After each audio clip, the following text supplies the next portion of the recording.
हम लोग श्रीमद् भागवतम के तीसरे स्कंद के 5वें अध्याय के 39वें श्लोक को देख रहे हैं।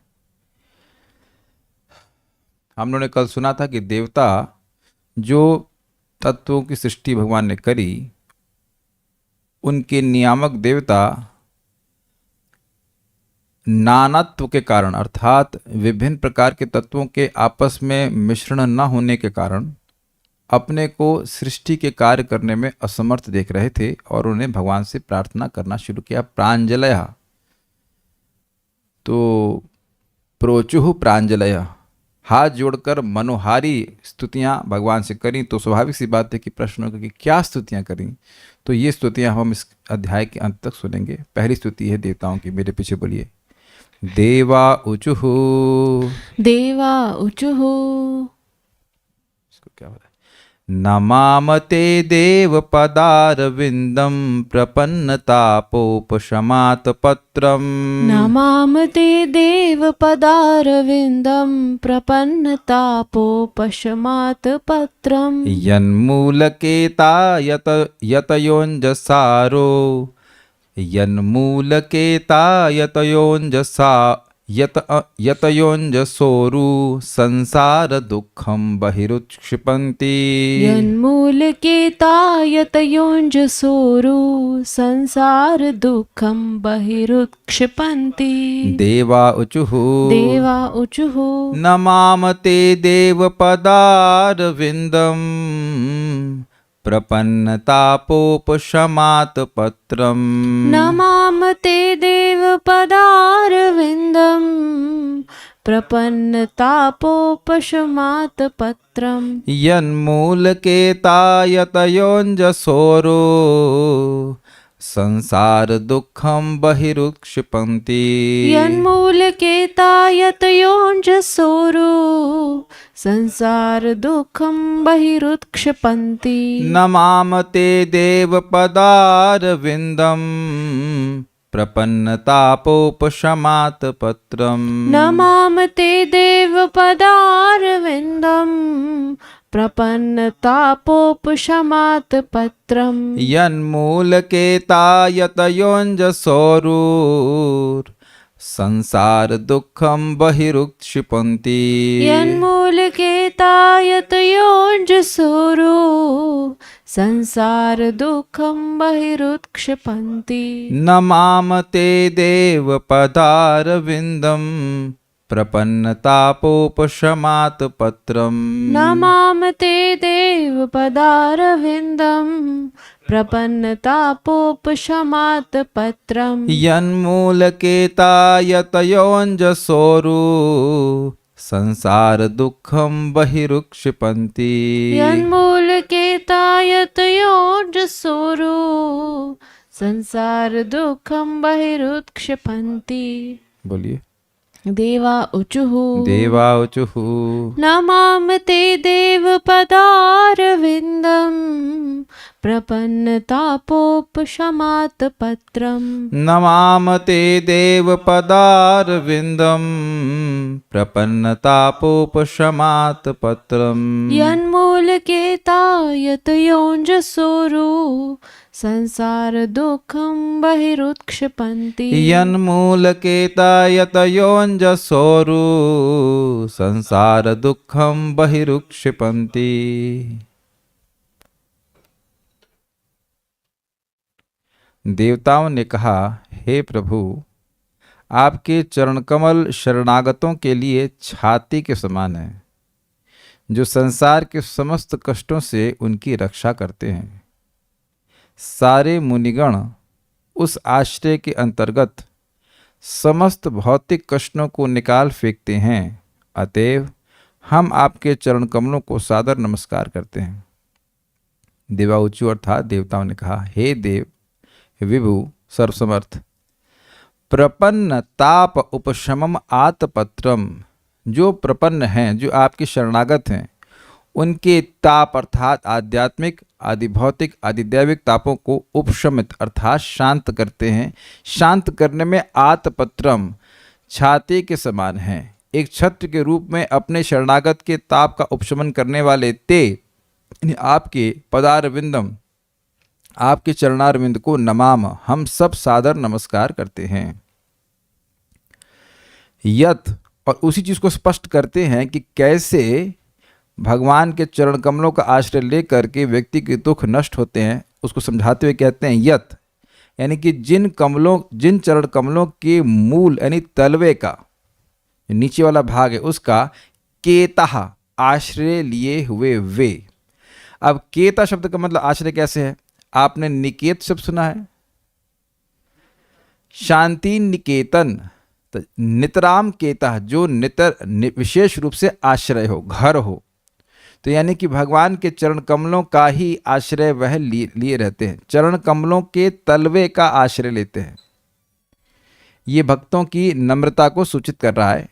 किसी की केवल चरण ही नहीं, चरण के ऊपर भी नहीं, चरण के तलवे मतलब एकदम नीचे भगवान के चरणों में वह रहते हैं, तो उसी को अपना आश्रय बनाए हुए हैं। भगवान के चरण कमल का मूल जिन भक्तों के लिए आश्रय है वे यतयः, यतः मतलब यतयः, यत्न का मतलब होता है प्रयास करना। तो यतयः मतलब जो इस जगत से बाहर निकलने का प्रयास कर रहा है, बड़ा अच्छा प्रयास कर रहा है, उसको यतयः कहेंगे। तो वह संसार से अनासक्त भक्तजन, इस जगत से जो बाहर निकलने का प्रयास कर रहा है, वाकई वह इस जगत से अनासक्त है। जो जगत को भोगने का भी प्रयास कर रहा है वह अनासक्त नहीं है। वह ऐसा सोच सकता है कि वह अनासक्त है, लेकिन अभी अनासक्त हुआ नहीं है, और उस पर निर्भर करता है कि वह आहार निद्रा भय मैथुन से कितना निवृत्त हुआ है। तो ये भक्तजन जो हैं वो यतयः कहलाए जा रहे हैं, क्योंकि वे केवल एकमात्र भगवान की भक्ति ही करते हैं, उसी का यत्न करते रहते हैं। तो करते हैं भक्त भगवान के चरण कमलों का आश्रय लेने का प्रयास, लेकिन उससे क्या हो जाता है? अंजसा, बहुत ही सरलता से, बहुत शीघ्रता से, उरु संसार दुखम, उरु मतलब होता है बहुत ज़्यादा, तो बहुत ज़्यादा संसार का दुख है। क्यों बहुत संसार का दुख है? अब अनादिकाल से जीव बार बार जन्म ले रहा है, मर रहा है, और बीच में अन्य प्रकार के तापों को सहन कर रहा है, तो दुख ज़्यादा नहीं हो गए? कहा जाता है कि जितना जीवात्मा रोया है अपने सभी जन्म में, उसे समुद्र बन जाएगा। तो ये महान दुख हुआ कि नहीं हुआ? तो उस महान संसार दुख को बही उत्क्षिपन्ति, दूर से ही परित्याग कर देते हैं, अर्थात वह दुख उनको छू भी नहीं पाते।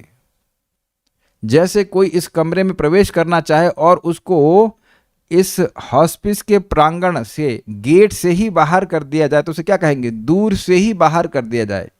वो उस रूम में नहीं प्रवेश कर पा रहा है, रूम की बात छोड़िए, उस प्रांगण में भी प्रवेश नहीं कर पा रहा है। भगवान ने इस बात को गीता में कहा है, काम क्रोधोद्भवम वेगम सयुक्तः स सुखी नरः प्राक शरीर विमोक्षणात्। जो कोई भी व्यक्ति इस काम और क्रोध के वेग को सहन कर लेता है, प्राक शरीर विमोक्षणात्, शरीर छोड़ने के पहले, अर्थात शरीर छोड़ने तक ये परेशान करेंगे, तो ये परेशानी सहन कर लेता है, तो वही व्यक्ति युक्त है और वही व्यक्ति नर है, मनुष्य। अर्थात मनुष्य को इन सब वेगों को सहन करना चाहिए, और अगर मैं नहीं कर पा रहा हूं तो हम इंसान नहीं है। मैं नहीं कर पा रहा हूं तो मतलब मैं इंसान नहीं हूं। Pretty heavy language. अब प्राक शरीर विमोक्षणात् का बड़ा सुंदर अर्थ दिया गया है कि देखिए, काम को कैसे सहन करे भाई? जैसे कोई व्यक्ति मर जाए और उसकी सुंदर पत्नी उसका आलिंगन करे, तो क्या उसमें काम विकार आएगा? नहीं आएगा। और अगर कोई व्यक्ति और उसी का जन्मा हुआ बेटा उसको अग्नि देगा, तो हमारे शरीर को कोई जलाए तो क्या हम क्रोधित नहीं होंगे? बिल्कुल होंगे। लेकिन उसी का जन्मा हुआ बेटा उसका दाह संस्कार करता है, तो क्या कोई व्यक्ति क्रोधित होता है? नहीं होता है। इस प्रकार से अगर सहन कर ले तो वह व्यक्ति सुखी है, वह व्यक्ति मनुष्य है। तब आप समझ रहे होंगे कि मैंने यह क्यों बोला, शायद ना समझ रहे हों। देखिए, इस काम और क्रोध के वेग को एकमात्र भगवान की भक्ति के प्रभाव से ही दूर किया जा सकता है। इसी से व्यक्ति को दुख हो रहा है। आप समझने का प्रयास कीजिए, इस जगत में रहते हुए भी व्यक्ति को दुख क्यों आ रहा है? भगवान से विद्रोह की भावना है, तो विद्रोह की भावना किस रूप में प्रकट हो रही है? काम के रूप में। आत्मेंद्रिय प्रीति वांछा तारी बोले काम, कृष्ण प्रीति वांछा धरे प्रेम नाम। इसी को भगवान ने बोला कि सबसे बड़ा शत्रु है ज्ञान विज्ञान नाशनम, सारे ज्ञान और विज्ञान का नाश करने वाले काम है। तो अगर आप एक विज्ञान की तरफ समझें तो पूरे संसार का सबसे बड़ा दुख क्या है? ये काम जनित है और कुछ है नहीं। जितनी बार व्यक्ति अपनी इंद्रिय तृप्ति करने का प्रयास कर रहा है उसके दुख वहां से शुरू होते। यही संस्पर्श जाब होगा दुख योन एवते आद्यंतवंत कौनते न ते शूरमते बुधा। ये थ्योरी थोड़ी ना है, यही तो प्रैक्टिकल नॉलेज है जो हम लोग को अनुभव करने का प्रयास करना है। This is very bad. तो भक्त लोग कैसे त्याग पाएंगे? क्यों त्याग पाते हैं? भगवान के चरण कमलों का आश्रय लेकर के। अगर किसी साधक को ये काम क्रोध आदि से परेशानी है तो जरा विचार कीजिए कि विश्वामित्र 60,000 साल तपस्या करने के बाद भी परेशान हो गए थे, और काफी इतने समय तक परेशान हो गए थे कि भूल गए थे प्रसादना को। एक मंडू ऋषि थे, क्या थे, मंडू नाम था शायद, जो इधर गोमती के पास तपस्या कर रहे थे। तो वहाँ पे एक और उनको अप्सरा ने प्रभावित कर दिया था, तो 900 साल तक उनको गायत्री करना भी याद नहीं रहा था। एक दिन वह सूर्य देखे शाम का अस्त होते हुए, कह अरे गायत्री का समय हो गया। तो अप्सरा बोलती है आज पहली बार सूर्य अस्त हो रहा है। तो उनको याद आया कि अरे 900 साल बीत गए, 900 ईयर्स। और ये फॉल डाउन के समय था। ये कंडू ऋषि थे, सॉरी, हाँ मंडू ऋषि नहीं थे, ऋषि में क्षमा करेंगे, मंडू ऋषि नहीं, कंडू ऋषि थे। वैसे कंडू मतलब खुजलाहट, और ये इंद्रिय तृप्ति की इच्छा को खुजलाहट ही कहा जाता है। कंडू यने न कर वो बहु दुख बाज इत्यादि। तो अब बात यह है कि जो व्यक्ति भगवान के चरण कमलों का आश्रय लेता है तो भगवान उसको इन तापों से मुक्ति देते हैं। तो अब प्रश्न भक्त लोग करेंगे, प्रभु जी हमारे ताप तो भी नष्ट नहीं, हमारा तो काम नष्ट नहीं हुआ। बहुत सारा काम तो नष्ट हो गया ना, बहुत सारी चीज़ों की तो इच्छा पहले जिसमें हम लोग रचे पचे रहते थे वो तो इच्छा अब नहीं आती है, और बाकी जो बची हैं वह भी भगवान की भक्ति के द्वारा धीरे धीरे नष्ट हो जाएगा। लेकिन बहुत सुंदर बात है, बही उत्क्षिपंती, दूर से ही परित्याग कर देते हैं। मतलब जैसे कि बारिश हो रही है तो अब छाता ऊपर लगा हुआ है तो पानी नहीं टच करता, वो तो दूर से इधर फैल जाता है ना। तो अब जो बारिश है उसको तो नहीं रोका जा सकता है, लेकिन छत्र लगा लेते हैं तो हम लोग जरूर बच जाते हैं व्यक्तिगत रूप से, और जो लोग छाता लगा लेते हैं वो बच जाते हैं व्यक्तिगत रूप से, और व्यक्तिगत रूप से बच जाते हैं तो सामूहिक रूप से भी बच जाते हैं। क्या मेरी बात समझ में आ रही है? मैं बच गया और आप बच गए, और ये भी बच गए और आप सब लोग बच गए बारिश से, तो सामूहिक रूप से भी बच गए ना। लेकिन छाता तो व्यक्तिगत लगा रखा है ना। तो भगवान की शरण हम हर किसी व्यक्ति को व्यक्तिगत रूप से लेनी है। हर कोई अपने से जब करता है कि दूसरे को बोल देता तो मेरा 8 माला कर दो, ऐसा कभी नहीं सोचते ना। तो आप सामने वाले से नहीं कहते हैं कि आप हमारा 2 माला 4 माला जब कीजिए, वो खुद ही करना होता है, खुद ही प्रसाद ग्रहण करना होता है ना। एक दूसरे को बोल देते हैं नहीं, वहाँ तो बिल्कुल नहीं, वहाँ तो कोई रिश्तेदारी नहीं कि हमारे बिहार पे आप पराठा खा लीजिए प्रसादम ले लेना, ऐसा तो बिल्कुल नहीं होता है, नहीं होता ना, कोई रिश्तेदारी नहीं होती इसमें। प्रणाम करना तो खुद ही प्रणाम कर रहे होते हैं। तो आप देखें कि अपनी इंद्रियों से हम भगवान की सेवा करते हैं, ये भगवान की शरण लेने का अर्थ है। इससे भगवान का प्रोटेक्शन मिलता है। बड़ा सुंदर बात है कि तापपत्र क्यों बोल रहे हैं, आतपत्र बोल क्यों बोल रहे हैं? तो कह रहे हैं कि देखिए छाता लेके जैसे व्यक्ति जहां जहां जाता है छाता उसके सर पे होता है कि नहीं। बारिश हो रही तो छाता लेके चल रहा है, तो छाता जैसे उसके संग छूट नहीं जाता है, लगातार चलता रहता है। ऐसे ही व्यक्ति जो भगवान की शरण ले रहा है, भगवान का प्रोटेक्शन उसके ऊपर निरंतर रहता है। यद्यपि कभी कभी भक्त सोच सकता है कि नहीं है, लेकिन एक्चुअली ऐसा है नहीं। आप भूल जाते हैं शायद अपने भक्ति से पहले का जीवन, उसमें कितना अधिक टेंशन था। और इस समय आप कथा सुनते हैं, जब करते हैं तो प्रकट देख रहे हैं कि बहुत शांति है। भौतिक संसाधन होने के बाद भी बहुत टेंशन रहता है। लोग जलते रहते हैं, एसी चलाते हैं, लेकिन अंदर से आदमी जलता रहता है ना, नींद नहीं आती है उसको। तो भगवान की भक्ति करके भगवान रक्षा करने वालों की रक्षा करते हैं। और देखिए हम लोग तो अभी यतयाह में आएंगे भी नहीं, हम यह भी नहीं कह सकते कि हम केवल भक्ति करने का प्रयास कर रहे हैं। तो अगर केवल भक्ति करने का प्रयास व्यक्ति करेगा तो निश्चित रूप से इस प्रकार का लाभ उसको अनुभव करेगा, बड़ी आसानी से भगवान के पास वो चला जाता है। तो चलिए श्लोक देख लीजिए। देवः ऊचु नमामते देव पदार विंदम, हे देव हम आपके चरण कमलों को नमस्कार कर रहे हैं। कौन कह रहे हैं? देवता। देवा ऊचुहु ते देव,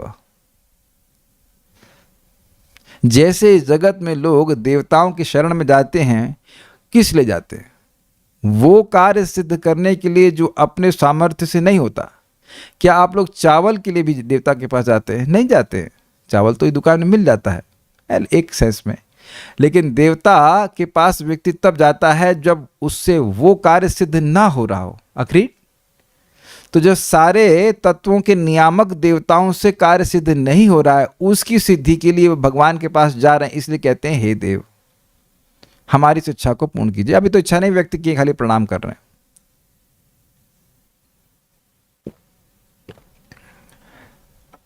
एक बड़ी सुंदर बात है, टीका में कही गई, यहीं बता रहा हूं को। भगवान विभु हैं, जैसे पिछले श्लोक में कहा गया, उन्हें किसी से कुछ चाहिए नहीं। तो भगवान को अपनी तरफ करने के लिए कुछ वस्तु देके कर लेंगे तो ऐसा नहीं है, वो तो स्वतः सिद्ध हैं, इसलिए केवल नमस्कार कर रहे हैं। कुछ समझ में आया? हम आपको क्या ही दे सकते हैं भगवान, हम आपको चरणों में केवल नमस्कार ही कर सकते हैं, इसलिए कह रहे हैं नमामते देव पदारविंदम। हम तो आपके चरण कमलों में नमस्कार ही मात्र कर सकते हैं। ये तो आप भी जानते हैं, स्वाभाविक सी बात है, आप भी जानते हैं कि आपके हस्तक्षेप के बिना ये सृष्टि होने वाली नहीं है। हम भी तो हुए हैं आपकी वजह से ही, ये तत्वों का निर्माण भी तो भगवान की इच्छा से ही हुआ है। तो इसके आगे भी जो कथा है वो आप ही पूरी करेंगे, हम लोग नहीं कर सकते हैं। हर सृष्टि में इसी प्रकार से होता है। कैसे चरण कमल को प्रणाम करते हो? तो कहते हैं प्रपन्न तापो उपशमम आतपत्रम। जो आपके प्रपन्न हैं, जो आपके शरणागत हैं, उनके तापों को उपशमन के लिए आप छत्र समान है। फिर एक प्रश्न हो जाएगा भाई, नहीं अभी प्रश्न नहीं होगा, तो अभी प्रश्न होगा अगले भाग से। तो कहते हैं कि जिन जन मूल केता, जिन चरण कमलों के मूल यानी तलवों के केता अर्थात आश्रय लेकर यतः जो यतिजन हैं वह अंजसा बड़ी आसानी से उरु संसार दुखम महान संसार दुख को बहिर्उच्चपंथी बाहर से ही त्याग देते हैं। तो एक प्रश्न बनेगा, अब यहाँ एक प्रश्न बन जाएगा कि भाई मान लो भगवान पूछें कि अभी तो संसार की सृष्टि हुई ही नहीं है, तो त्यागने की बात कैसी होगी? जैसे मान लीजिए मैं कहूँ कि मैंने पराठा त्याग दिया, वो पराठा जो बना ही नहीं, तो ये कुछ युक्तिपूर्ण है या नहीं है? क्या मैं उस ऐसे पराठे को त्याग सकता हूं जो बना ही ना हो?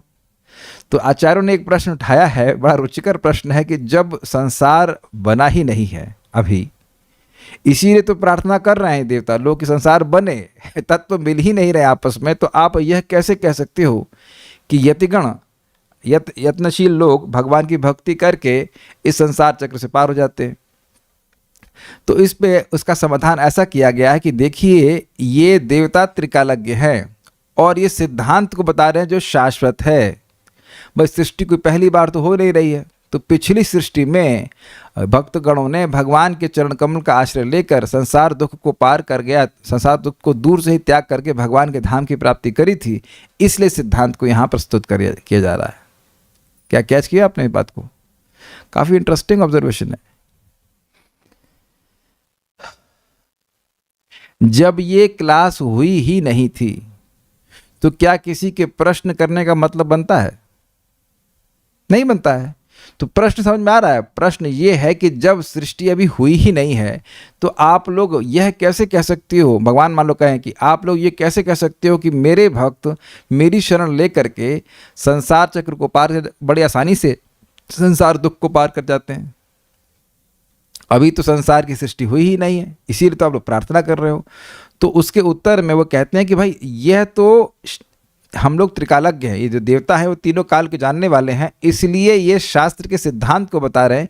पिछली सृष्टि में जो सृष्टि इस सृष्टि के पहले हुई थी, इस प्रलय के पहले हुई थी, उसमें अन्य बहुत सारे भक्तों ने आपके चरण कमलों का आश्रय लेकर संसार दुख की निवृत्ति करी और आपके धाम की प्राप्ति करी थी। तो इसलिए हम ये कह रहे हैं कि आपके चरण कमलों के आश्रय लेने वाले भक्त बड़ी आसानी से इस संसार के दुख को पार कर जाते हैं। यद्यपि अभी संसार की सृष्टि नहीं हुई है, इस बार नहीं हुई है, लेकिन पिछली बार जो हुई थी तो उसमें तो ऐसे बात हुई थी ना। ये बात यहाँ पे कही जा रही है, शायद समझ पा रहे हैं? नहीं समझ में आया अभी? चलिए अभी हमने बोल दिया है, अब हम लोग पढ़ेंगे तो समझ में आ जाएगा बात।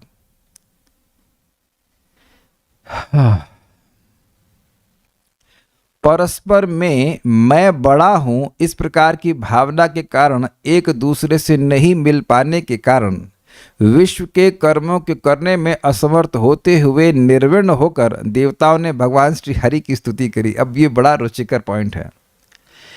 वे आकाश, वहां बात आई थी पिछले श्लोकों में, अवर अवर आवरम, एक तत्व अवर है यानी निम्न है और एक तत्व श्रेष्ठ है, और वैसे वायु तत्व है उसमें 2 गुण अधिक हैं, तो कहेगा मैं अधिक गुणवान हूँ, मैं तुम्हारे आश्रय में कैसे रहूं।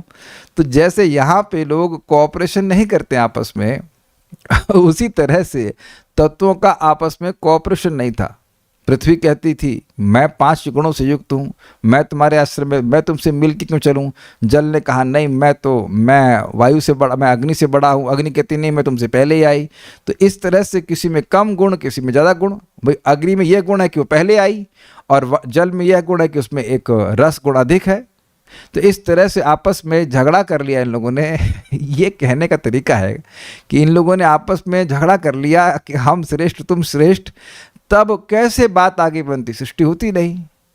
देखिए जैसे कोई लीडर है तो उसके अंतर्गत बहुत से लोग होते हैं, लेकिन वो सभी एक लेवल पे नहीं होते हैं, लेकिन सबको एक सूत्र बांधता है कि हम इस लीडर के अंडर में हैं। समझ आई? जैसे कि आप आर्मी को देखो, आर्मी का एक व्यक्ति है कमांडर मान लीजिए है, तो उसके अंडर बहुत सारे लोग हैं, तो बहुत सारे लोग अलग अलग पोजीशन पे हैं, लेकिन सभी लोग उस व्यक्ति की बात मानते हैं। आप मेरी बात समझ रहे होंगे। और अगर वह कमांडर ना हो तो सब लोग कहें नहीं मैं ये हूं मैं वो हूं, तो आपस में झगड़ा करके कोई किसी की बात नहीं मानेगा और कार्य बनेगा नहीं। Is it okay? जैसे कि डॉक्टर होता है, तो सीनियर डॉक्टर है, मान लीजिए ऑपरेशन कर रहा है, तो उसके संग बहुत सारे असिस्टेंट्स हैं जो कि आपस में ऊपर नीचे हो सकते हैं ज्ञान के क्षेत्र में या स्पेशलाइजेशन के अर्थ में, लेकिन फिर भी सब डॉक्टर के हिसाब से चलते हैं। अच्छा तुम लोग एक चम्मच दो, तुम ये दो, चम्मच नहीं सॉरी चाकू दो चाकू दो, ये दो वो दो इत्यादि। या कुकिंग कर रहे हैं, वहाँ भी कोई हेड कुक है, बाकी लोग असिस्ट कर रहे हैं। तो आप समझ रहे हैं इस तरह से कि हर व्यक्ति, हर तत्व भगवान के अधीन है। तो अब आपस में तो निर्णय कर नहीं पा रहे थे कौन किसके अंदर चले, तो अब सृष्टि हुई नहीं, इसलिए निर्विण्ण हो गए। निर्विण्ण मतलब हताश, हताश मतलब कोई होप नहीं है, नहीं कुछ नहीं हो सकता। निर्विण्ण शब्द हमने भगवद गीता के 6 अध्याय में सुना था। यस, निर्विण्ण चेतसा, हार करके ना, अनिर्विण्ण चेतसा। साधना कैसे करनी चाहिए भाई? ये जो मेरे हृदय की भोग इच्छा है वो समुद्र के समान है, और जैसे चिड़िया एक अपने मुख से एक बूंद पानी का निकाले उस समुद्र को फिर इधर जमीन पे गिरा दे, तो अब कितने समय में समुद्र खाली होगा? कोई काउंटिंग नहीं है। तो मान लो इतना भी समय लगे तब भी मैं साधन भजन नहीं छोड़ूंगा। इसे कहते अनिर्विण्ण, योगो अनिर्विण्ण चेतसा। तो निर्विण्ण मतलब थक जाना, ना अब हमसे कुछ नहीं होगा। तो इसी तरह लोग थक गए कि हमसे तो कुछ होगा नहीं, अब भगवान श्री हरि की स्तुति कर रहे हैं, क्योंकि अनीशा, वह सृष्टि कार्य करने में असमर्थ अपने को मान रहे थे, तो अब भगवान श्री हरि की स्तुति कर रहे हैं। निर्विण्ण समझ में आ गया? नहीं समझ में आ रहा है, नहीं कैसे कार्य करेंगे, तो आदमी हताश हो जाता है, उसको आशा नहीं रहती कुछ कर पाऊंगा, तब वह एक सुपीरियर व्यक्ति की शरण लेता है। जैसे मैंने आपको बताया, इस जगत में व्यक्ति देवताओं के पास तभी जाता है जब समझता है कि वह अपनी शक्ति से कार्य को नहीं कर पाएगा। निर्विण्ण समझ में आ रहा है? जब आदमी सोचे कि भाई हमारे सामर्थ्य से नहीं होने वाला है, तो पिछले श्लोकों में कहा गया था कि अनीश हैं, वह कार्य करने में समर्थ नहीं हो रहे थे, इसलिए भगवान की शरण में जा रहे हैं। तो इसीलिए कह रहे हैं कि आपस में कोई ऊंचा है कोई नीचा है, ये भावना करके वो लोग समर्थ नहीं हो पाए, सब मिलकर कार्य नहीं कर पा रहे हैं, तो अब निर्विण्ण होकर के, हार करके भगवान श्री हरि की स्तुति कर रहे हैं। समझा गया? ठीक है। भगवान अपने शरणागतों के तापों के उपशमन में छत्र के समान कार्य करते हैं। उसका हेतु देवता कहते हैं कि आपके चरणों को ही अपना आश्रय बनाने वाले यतिजन महान सांसारिक दुखों को उसी तरह से त्याग देते हैं जिस तरह से अपने घर में आया हुआ पथिक मार्ग के श्रम को त्याग देता है। थोड़ा समझने का प्रयास कीजिए। देखिए, भगवान के चरण कमलों को ही अपना आश्रय बनाना का मतलब क्या है? आश्रय का क्या अर्थ है? माइक में बताइए।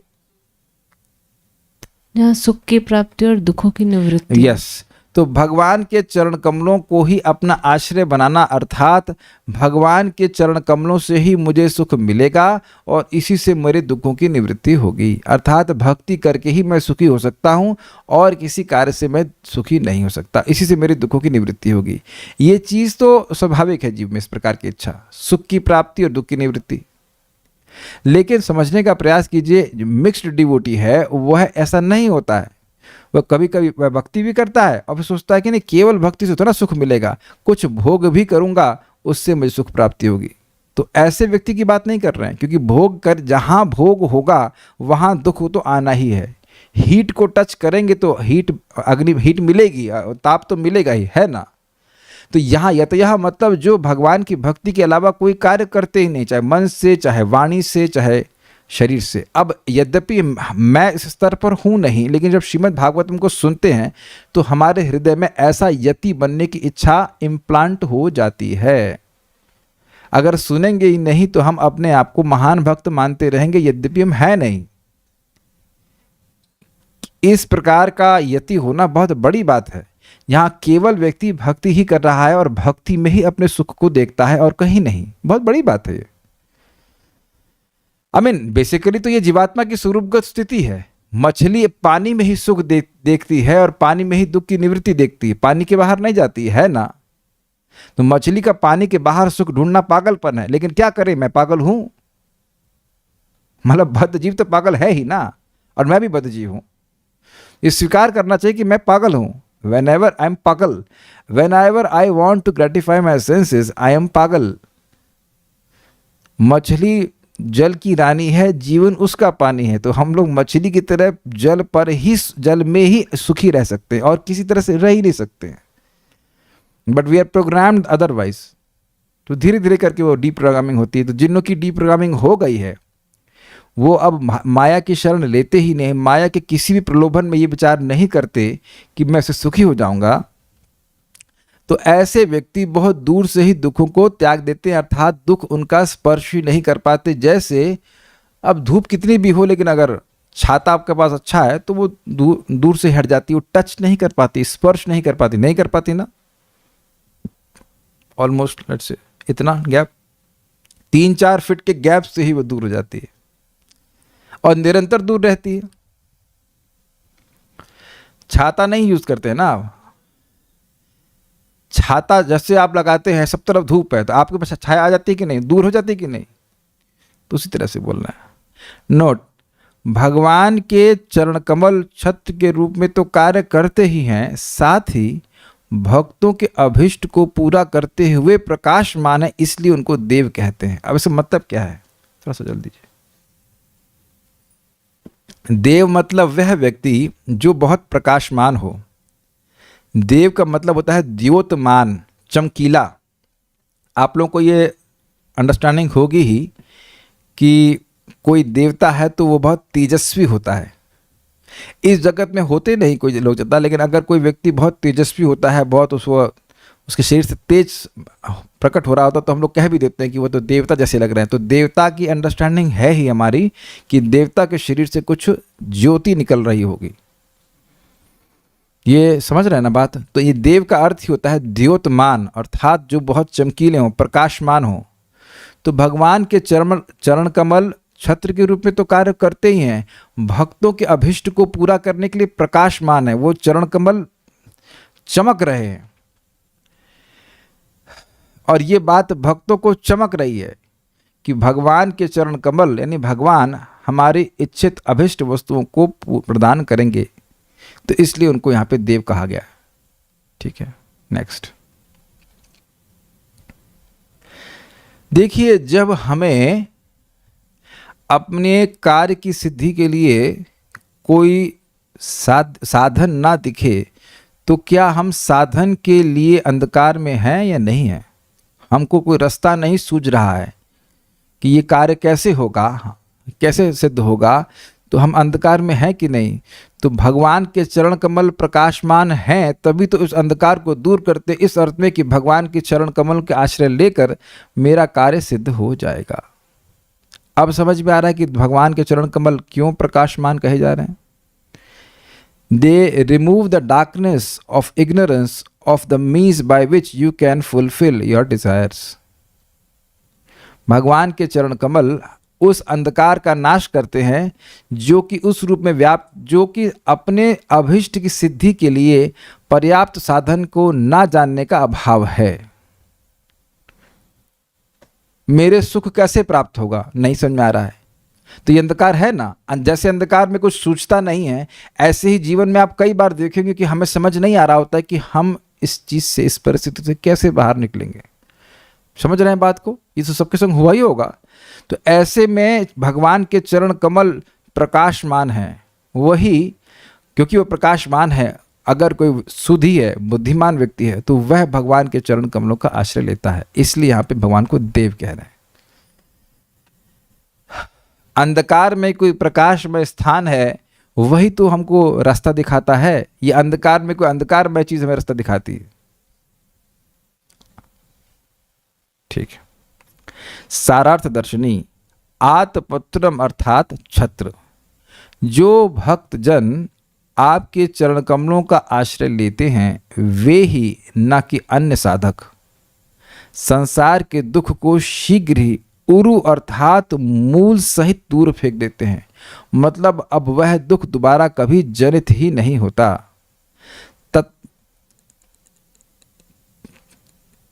तथा नहीं होना चाहिए, यहाँ पे यथा होना, यथा, जैसे जोंक को बलपूर्वक शरीर से दूर फेंक दिया जाए तो वह पुनः वापस नहीं आती। ये क्या एग्जाम्पल है? जोंक क्यों बोल रहे हैं? आप देख रहे हैं कि भाई अब नहा रहा है, पानी में कुछ है, तालाब में जनरली ऐसा होता है ना, तो वहां जोंक चिपक जाती है।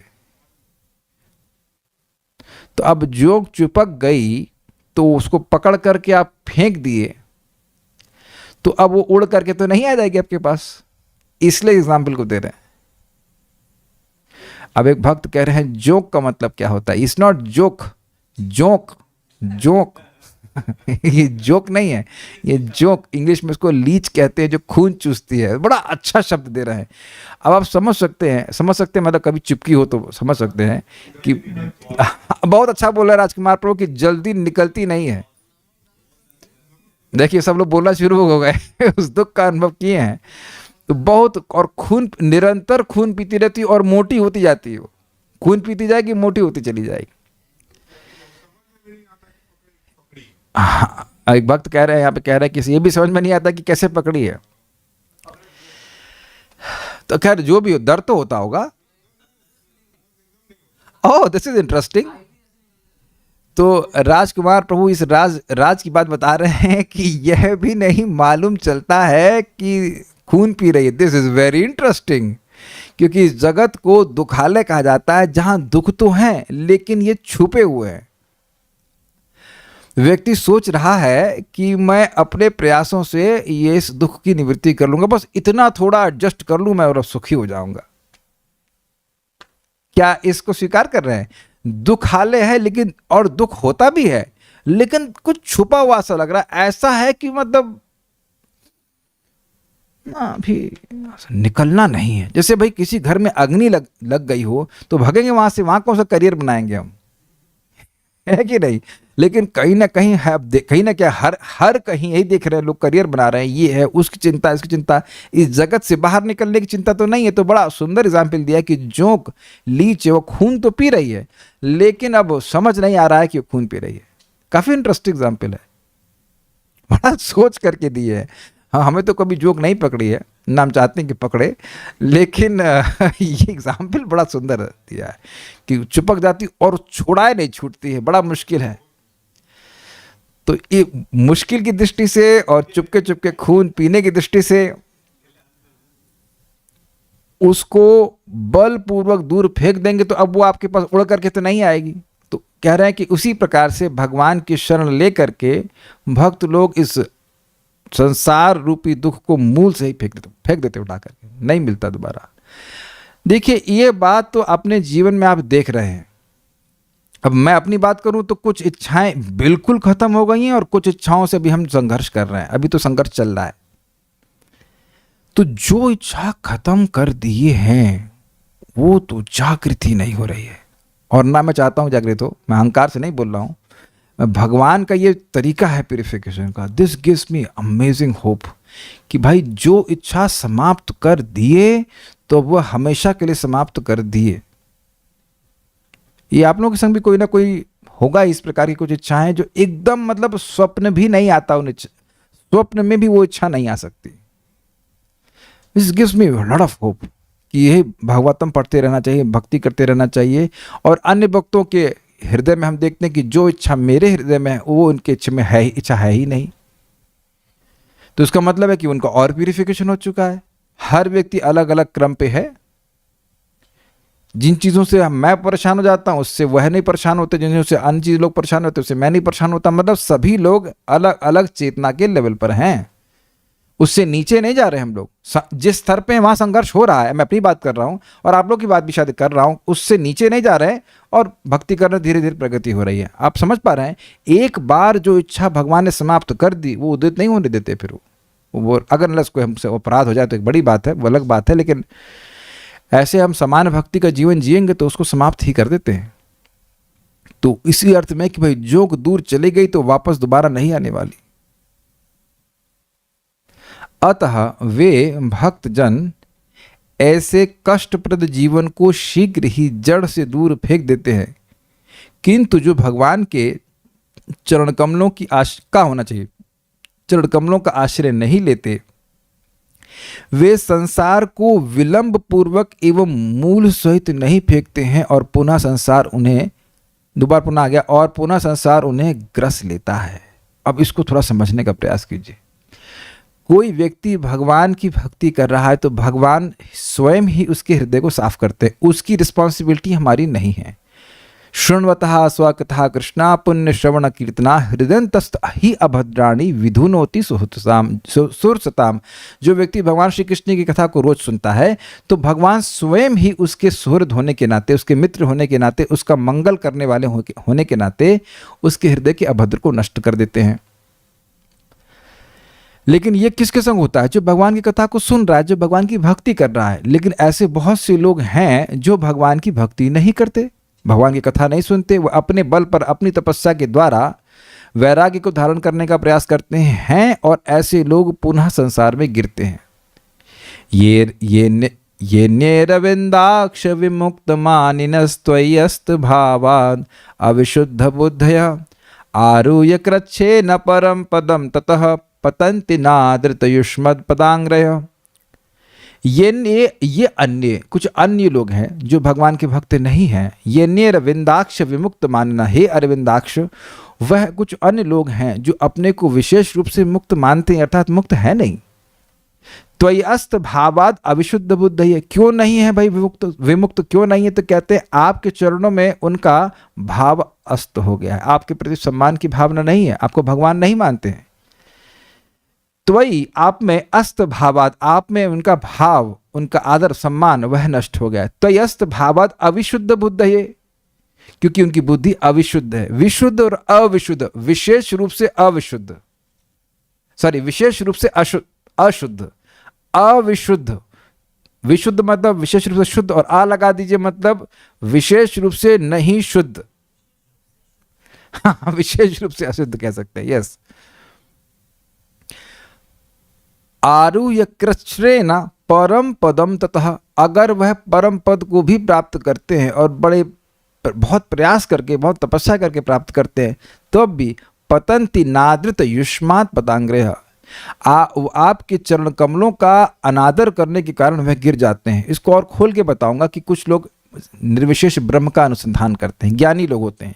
तो अब इसमें दो प्रकार के ज्ञानी हुए। एक ज्ञानी जिसे भगवान के बारे में नहीं पता, तो वह नहीं गिरेगा क्योंकि भगवान का वह अपराध नहीं कर रहा है, वो ब्रह्म का अनुसंधान कर रहा है। लेकिन कुछ ज्ञानी ऐसे हैं जो ब्रह्म का अनुसंधान करते हैं लेकिन भगवान के चरणों में अपराध करते हैं कि ये मनुष्य हैं, तो ऐसे व्यक्ति नीचे गिर जाते हैं। समझ आ गई बात? तो ये कह रहे हैं कि जो लोग भगवान का आश्रय नहीं लेते वह संसार को बड़े विलंब से आरुह्य कृच्छ न बहुत मेहनत करते हैं, बहुत तपस्या करनी पड़ती, तब जाके संसार उनका नष्ट होता है, अर्थात भौतिक वासना नष्ट होती है, और मूल सहित नहीं फेंकते हैं। क्यों? क्योंकि भगवान के चरणों में अपराध होने की संभावना है, भगवान को नहीं जानते, अपराध कर बैठते हैं और फिर से संसार वासना का सृष्टि हो जाती है। देखिए, संसार नष्ट होने का मतलब है संसार को भोगने की इच्छा का नाश होना।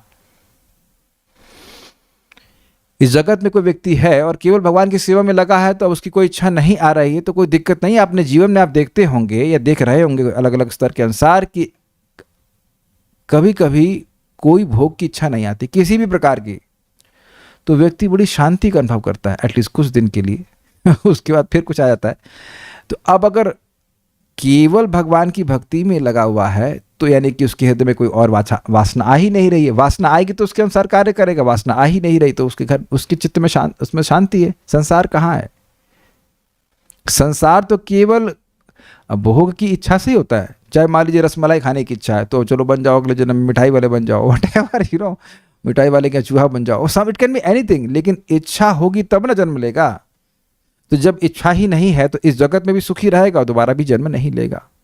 लेकिन इन लोगों के केस में जो भगवान की भक्ति नहीं करते उनके मन में वासना बन जाती। इसीलिए प्रभुपाद कहते हैं कि यह लोग यद्यपि कहते हैं कि संसार के बाद कुछ नहीं है, जगत के बाहर कुछ नहीं है, सब शून्य है, या फिर ये जगत पूरा स्वप्नवत है, भ्रम है, लेकिन इसी जगत में वह हॉस्पिटल खोलने लगते हैं। जब ये पूरा जगत स्वप्न जैसा है तो आपके हॉस्पिटल खोलने का क्या मतलब है? इसमें इसका मतलब है कि उस स्वप्न को तवज्जो दे रहे हैं, महत्व दे रहे हैं।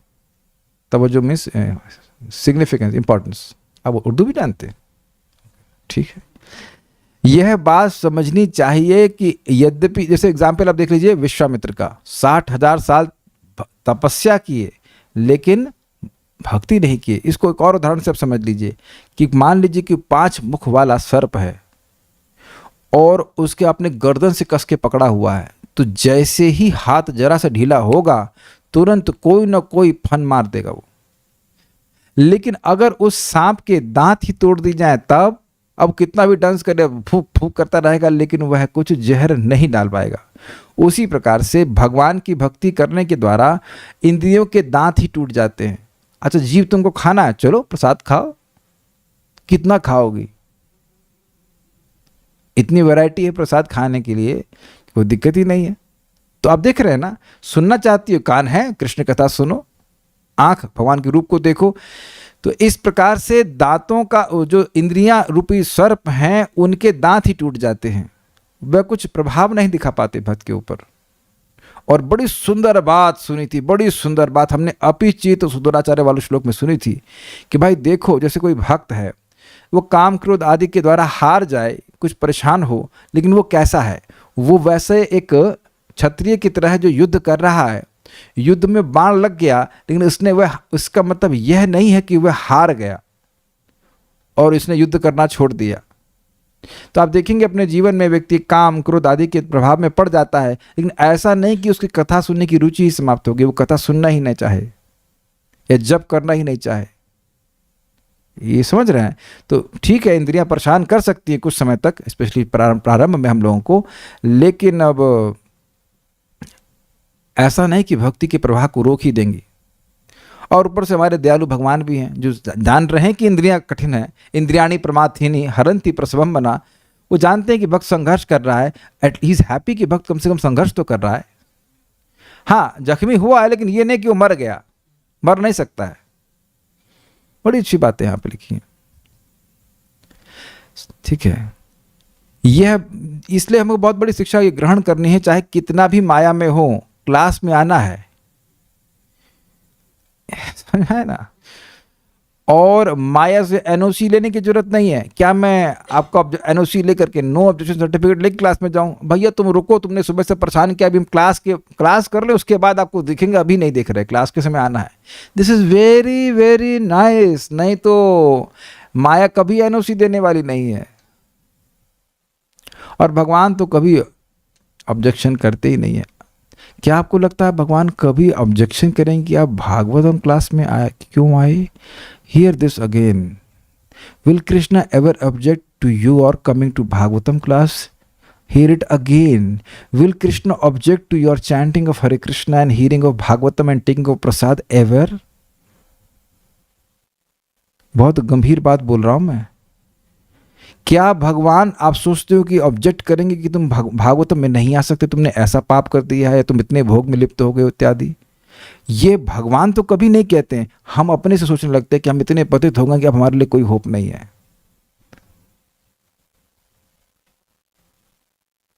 ये बहुत गंभीर बातें हैं। आगे हम भागवतम में सुनेंगे कि जब वृत्तासुर से युद्ध कर रहे थे इंद्र, तो उनका एक अस्त्र विफल हो गया था, तो उनको वज्र से ही विश्वास टूट गया था, जबकि उसमें भगवान की शक्ति थी। तो हरे कृष्ण मंत्र उसी वज्र की तरह है, और ये असुर आदि जो है हृदय में, वो तो परेशान करेंगे ही। आप भी तो उन्हें परेशान कर रहे हो। हरे कृष्णा कृष्ण कृष्ण हरे हरे, हरे राम राम राम हरे हरे कर करके। तो उनको मरना स्वाभाविक है, वो मरेंगे ही, लेकिन धैर्यपूर्वक करते रहना चाहिए। तो ये नहीं सोचना चाहिए कि हम संसार में फिर गिर गए। नहीं नहीं, भगवान की भक्ति का कीड़ा लगा, एक बार लग गया तो भगवान जाने नहीं देते। यह बात समझनी चाहिए कि यद्यपि सृष्टि के आदि में भक्तगण विद्यमान नहीं थे, जिनके बारे में बात श्लोक में हो रही है कि भगवान के भक्तगण भगवान का आश्रय लेकर इस संसार को पार हो जाते हैं, तो संसार भी तो भक्त आए नहीं। जब संसार की सृष्टि होगी तब तो भक्त आएंगे। तथापि इन सत्य ज्ञानियों ने समस्त शास्त्रों के सिद्धांत के ज्ञान द्वारा भूत वर्तमान एवं भविष्य के ज्ञाताओं ने इस तथ्य की घोषणा करी। कहने का अर्थ यह है कि ये जो देवता हैं ये त्रिकालज्ञ हैं। तो हर सृष्टि में क्या होता है ये जानते हैं। तो हर सृष्टि में यही होता है कि जो व्यक्ति भगवान श्री हरि की शरण लेता है वह भगवान के पास चला जाता है। सिंपल सी बात है।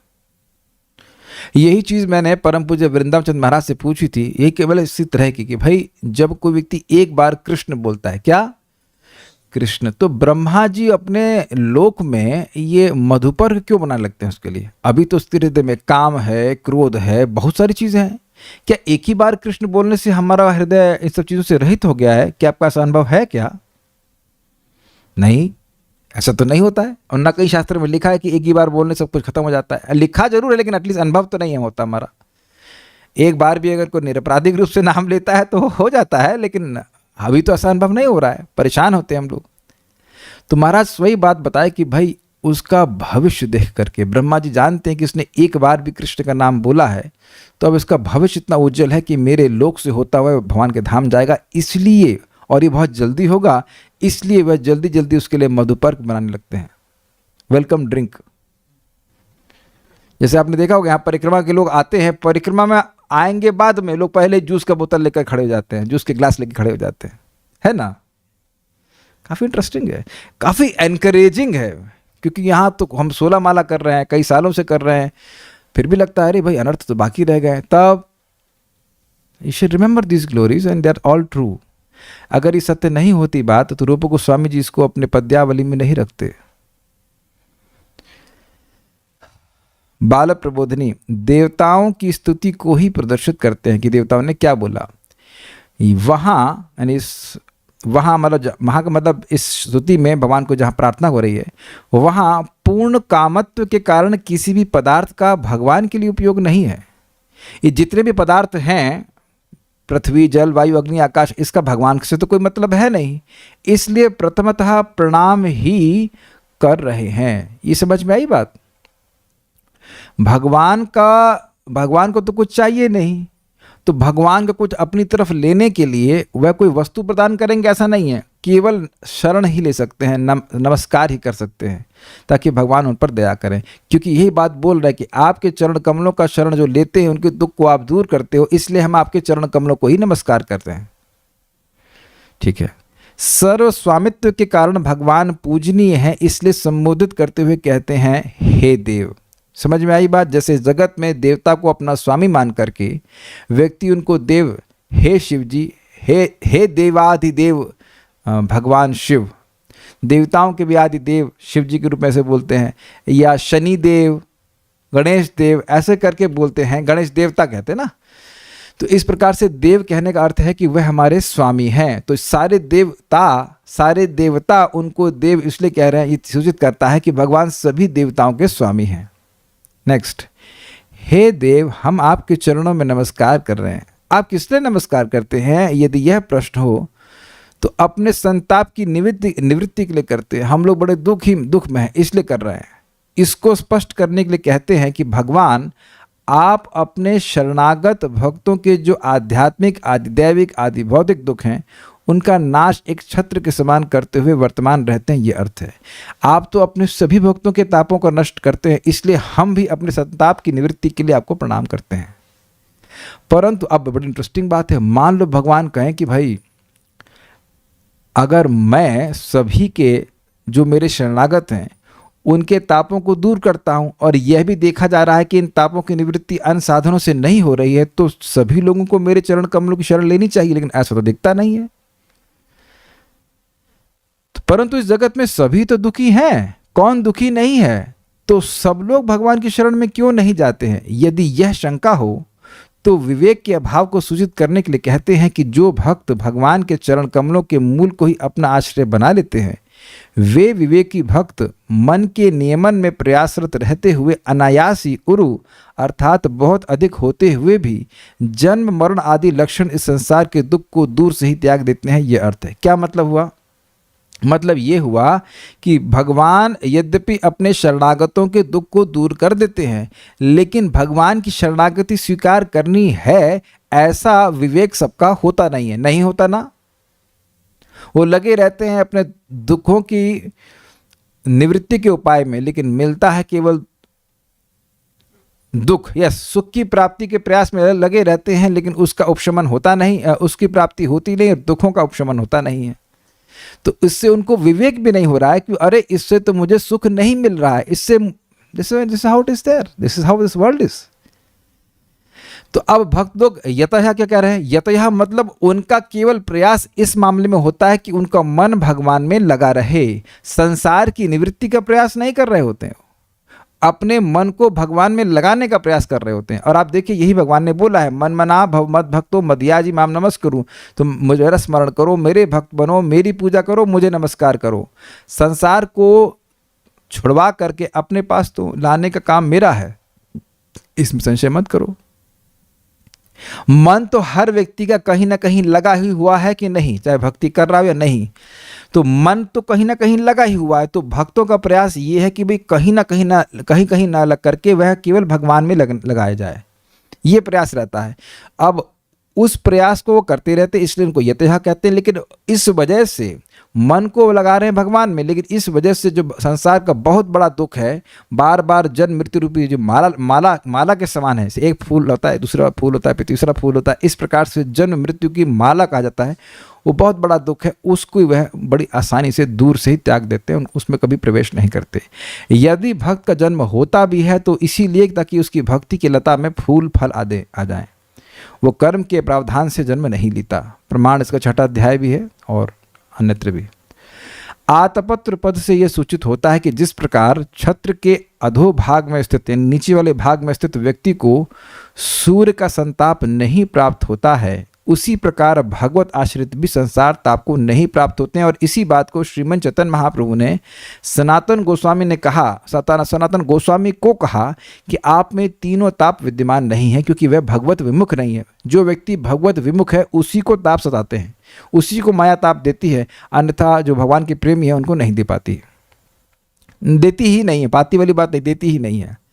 यह भी शंका नहीं करनी चाहिए कि जब ब्रह्मांड की उत्पत्ति ही नहीं हुई है तो संसार के विद्यमान होने के पहले किस प्रकार ऐसी उक्ति संगत है। यह कहना कि संसार का उपशमन हो जाता है भक्तों के द्वारा, ये तो बात संगत नहीं है, ये तो लॉजिकल नहीं लगता है। ये मान लो कोई प्रश्न उठाए तो कहते हैं क्योंकि विधाता इस जगत की सृष्टि के पूर्व के अनुसार ही करते हैं, क्योंकि विधाता इस जगत की सृष्टि पूर्व के अनुसार ही करते हैं, तो इस शास्त्र के सिद्धांत के अनुसार त्रिकालज्ञ होने के कारण यह उक्ति संगत है, इसलिए इसको सृष्टि के पहले ही बोल रहे हैं। यह भी क्लियर हो गया। ये कोई नहीं कहना चाहिए कि अरे अभी तो सृष्टि हुई नहीं तो आप इसे बात कैसे कह सकते हो, संगत मतलब बात जम नहीं रही है। तो कह रहे नहीं, ये बात सत्य है, क्योंकि हर बार भगवान इसी प्रकार से सृष्टि करते हैं और हर संसार में भक्त लोग इसी प्रकार से भगवान का आश्रय लेकर के जगत से मुक्त हो जाते हैं, तो इसलिए हमारी बात संगत है। और ये लोग त्रिकालज्ञ हैं, तीनों काल की बात को जानने वाले हैं। तात्पर्य ऐसे अनेक साधु संत हैं जो पुनर्जन्म तथा अन्य समस्त भौतिक कष्टों पर विजय पाने के प्रयास में लगे रहते हैं, किंतु इनमें से जो लोग भगवान के चरण कमलों की शरण ग्रहण करते हैं वे बिना कठिनाई के ऐसे सारे कष्टों को पूरी तरह उतार फेंक सकते हैं। प्रमाण है हम सब लोग। जो भक्ति का साधन हमको बताया गया है वह कष्टप्रद नहीं है। देखिए, ऐसे भी लोग हैं जो गर्म तेल के अंदर बैठ के मेडिटेशन कर रहे हैं, और उससे क्या मिलता होगा पता नहीं। और तो वैसे ताप है ही, और ऊपर से और तेल लगा के ताप करो। या और भी बहुत से लोग करते हैं, अपने बाल उखाड़ते हैं। कितना टाइम बर्बाद होता है ना इसमें। हमें दर्द तो होता भी है शरीर में, उसका क्या प्रयोजन है? कुछ नहीं। यही प्रयोजन हो सकता है कि अपने को थोड़ा देह से अलग देख पाए, बस। बालों को छिलवा लीजिए, वो ठीक है, आसान है ना। उसमें बालों को उखाड़ने से क्या मतलब हुआ? सिद्धि मिल जाती है उनके। अरे कुछ भी उसे मतलब क्या होता है? कोई भी सिद्धि हो, ये तो बेवकूफ़ी की सिद्धि है ना। मूर्खता है कि नहीं? नाई के पास आजकल क्या 50 रुपये रेट चल रहा है, 50 रुपये शेव कर देता है, खत्म। इससे अनर्थ तो नहीं ना स्टूडेंट? अहंकारी बन रहा ना अपना कि मैं बहुत तपस्वी हूं। कहीं लिखा है कि वैकुंठ की प्राप्ति होती है, वैकुंठ में तो कोई अपने बाल नहीं काट रहा है। Is it not? तो आप देख सकते हैं कि इस प्रकार की कठिनाइयों के बिना ही व्यक्ति भगवान की प्राप्ति कर लेगा। प्रभुपाद जी से यहीं पे वृंदावन की बात है, बोल रहे थे ये लोग यही सब ब्रह्मवादी सब ये सब करते रहेंगे कि अब ब्रह्म है क्या नहीं है। और फिर प्रभुपाद एक रसगुल्ला लिए भगवान को अर्पित, तो खा गए। उसे कहते हैं कि हम लोग भगवान का प्रसाद ग्रहण करके ही भगवान के पास चले जाएंगे, और ये बात इनको नहीं समझ में आएगी कभी। फैक्ट। हम लोग के लिए भी अविश्वसनीय है ना, प्रसाद खा करके। तब मायाम जयमहि, निश्चित ही आपकी माया को विजय प्राप्त कर लेते। और यह लोग भगवान के जो भक्त नहीं है, वो प्रसाद तो जीवन भर में कभी खाए नहीं होंगे, है ना। भगवान तो माया है ना, तो माया का प्रसाद क्या खाना है? ये सब बातें हैं। अन्य लोग जो विविध प्रकार के दिव्य कार्यों में लगे रहते हैं ऐसा नहीं कर सकते। This is very interesting. अन्य लोग जो विविध प्रकार के दिव्य कार्यों में लगे हैं दिव्य कार्यों में, लेकिन भक्ति नहीं है। भोग के कार्य में भी नहीं लगे हैं, लेकिन भक्ति नहीं कर रहे हैं, तो वह प्राप्त नहीं कर पाएंगे। ज्ञान मार्ग और ये सारे मार्ग जो है ये मोक्ष नहीं प्रदान कर पाएंगे।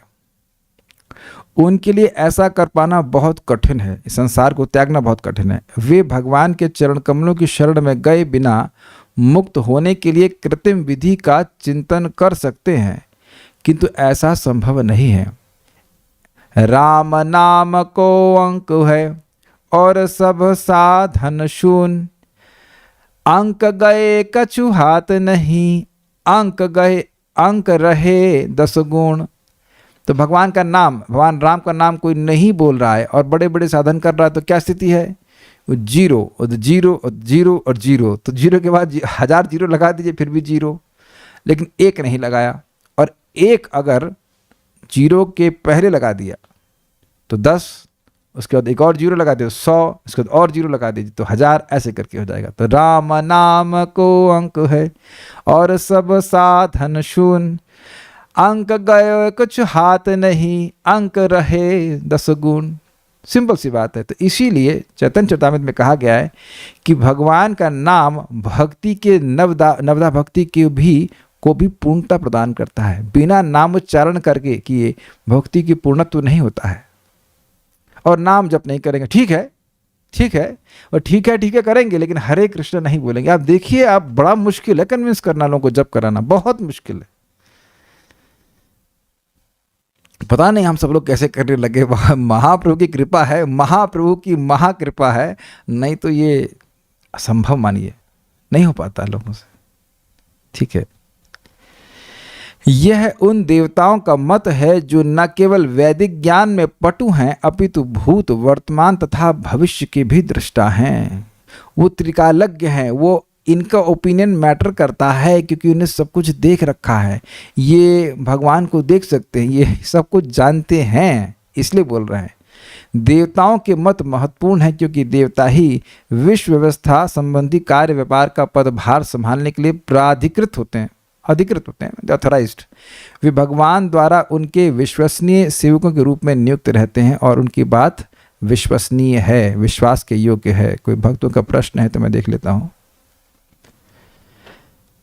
इतने बड़े बड़े ऋषि मुनि आदि के काम इच्छा नहीं खत्म हो पाई तो हम कलयुगी गृहस्थ की कैसे होगी? हम तो उनके आगे कुछ भी नहीं है। तो पहली चीज़ तो ये स्वीकार करें कि हम लोग उनके आगे कुछ नहीं है, और दूसरी, हम लोग के आगे एक लगा हुआ है बोनाफाइड कलयुगाइट।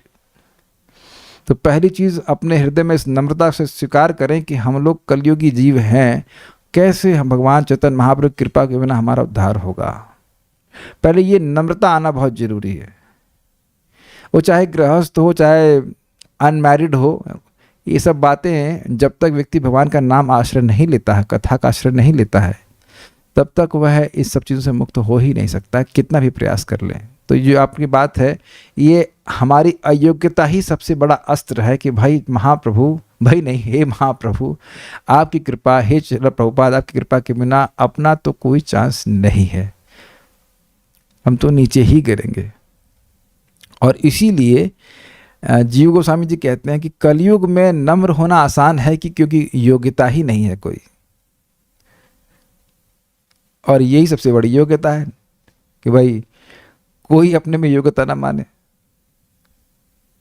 और लेकिन विश्वास रखना चाहिए ना कि कली दोष निधे राजन अस्ति ही एक महान गुणा कीर्तनाद एव कृष्णस्य मुक्त संग परम ब्रजेत। कलयुग दोषों की खान है, लेकिन एक बहुत बड़ा गुण है कि केवल कृष्ण का कीर्तन करने मात्र से व्यक्ति सारी आसक्तियों से मुक्त होकर भगवान के धाम को चला जाएगा। रोग बड़ा है तो दवा भी तो भगवान की कृपा से बहुत ज़्यादा है। भगवान का नाम है, भगवान के भक्तों का संगत।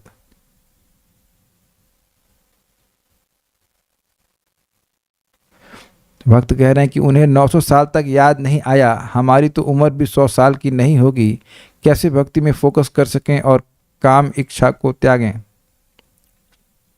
देखिए, पहले तो ये स्वीकार करना पड़ेगा कि ये इच्छा हमारी आर्टिफिशियल है।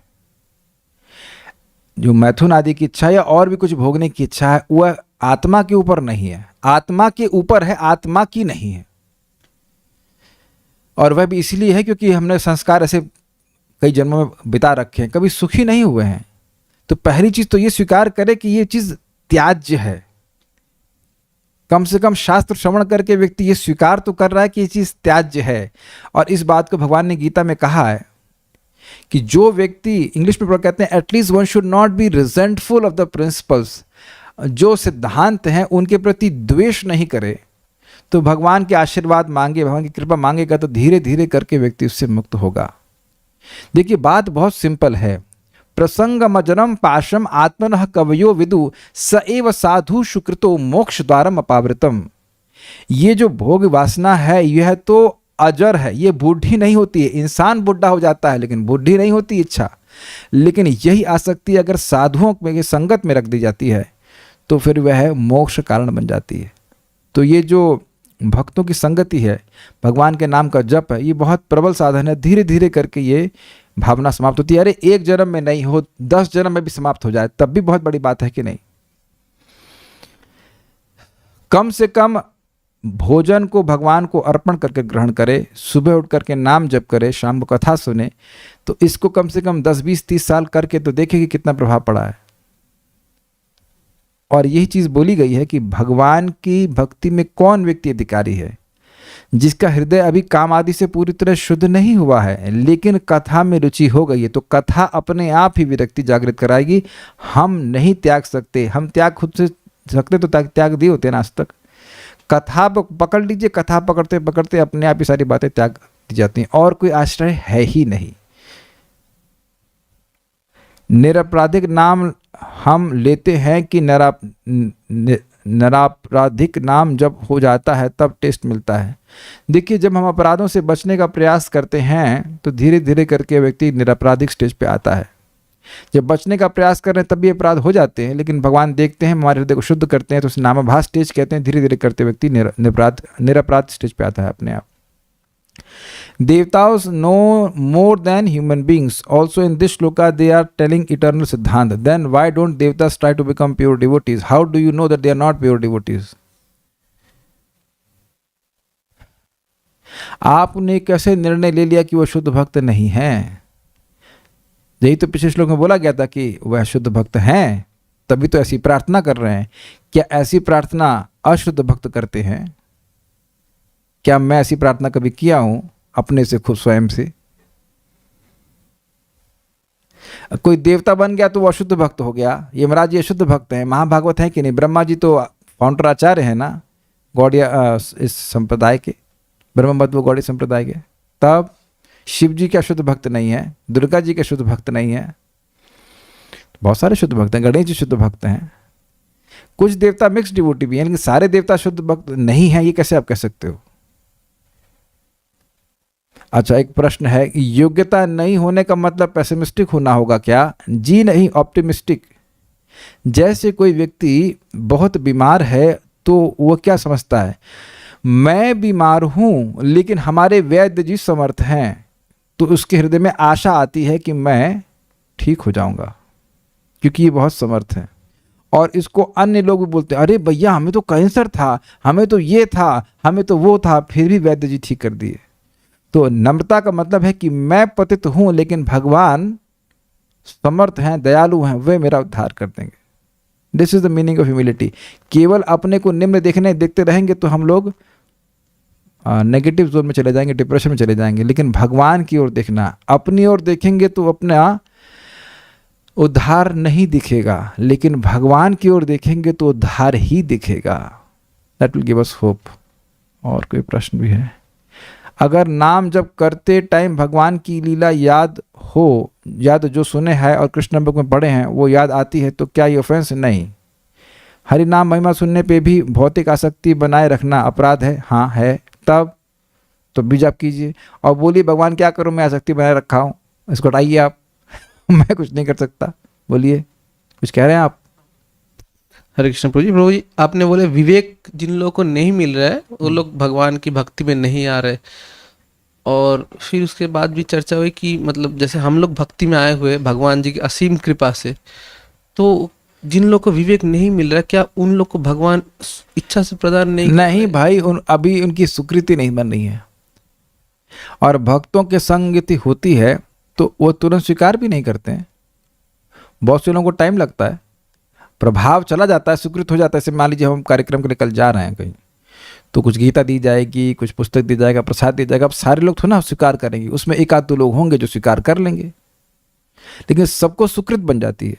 प्रसाद खाया है, कुछ किया, तो गीता देखी है, कीर्तन सुना है, तो आगे जा करके उनको भगवान व्यवस्था देते हैं। हरे कृष्ण प्रभु जी। प्रभु जी, भगवान के चरणों का शरण लेना, जीव कभी कभी बहुत भारी दुख पाता है तो निश्चित रूप से वो भगवान के शरण में आता है और उसका दुख दूर भी होता है।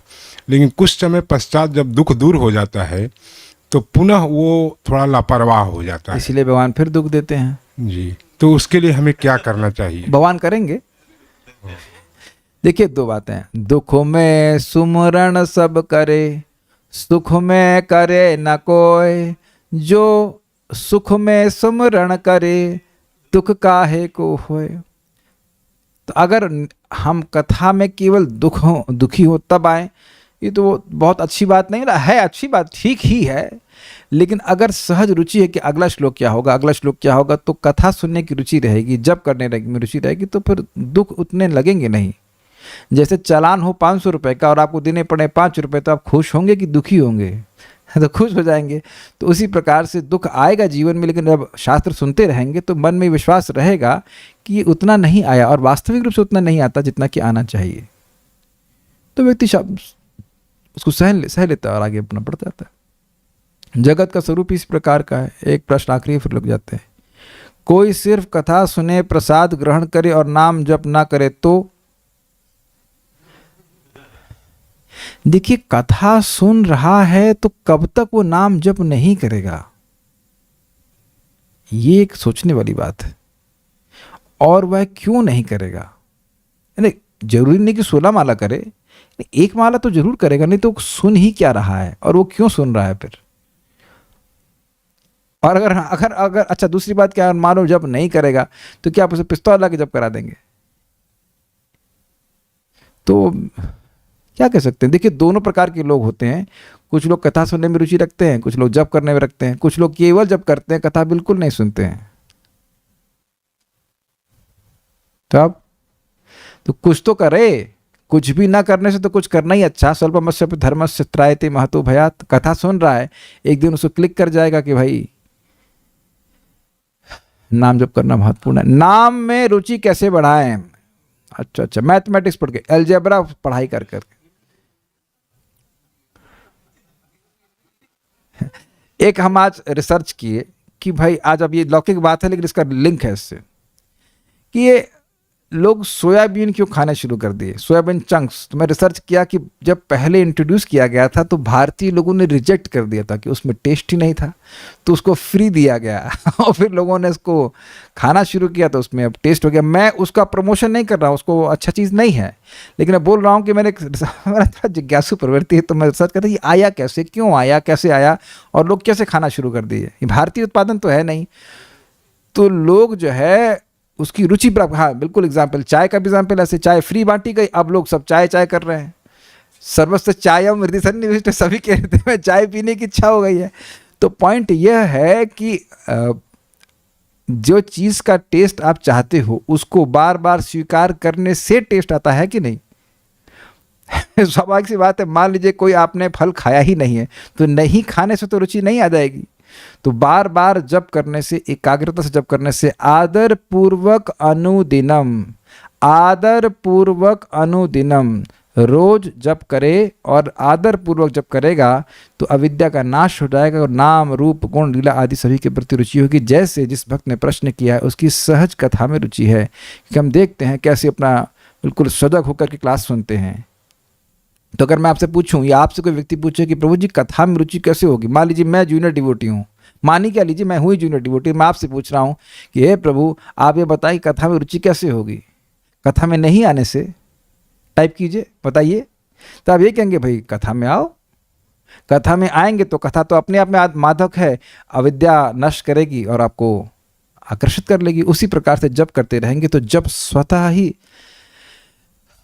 टेस्ट का प्राप्ति कराता है। अगर उसके लिए सबसे सोल्यूशन अच्छा है कि आप सुबह उठ करके बढ़िया से एकाग्रता से नाम जप करें, ठीक है। इसीलिए 16 माला करने के लिए कहा गया है। Now will stop, it's already quite some time. Srimad Bhagavatam की जय, श्रील प्रभुपाद की जय, निताई गौर प्रेमानंदे।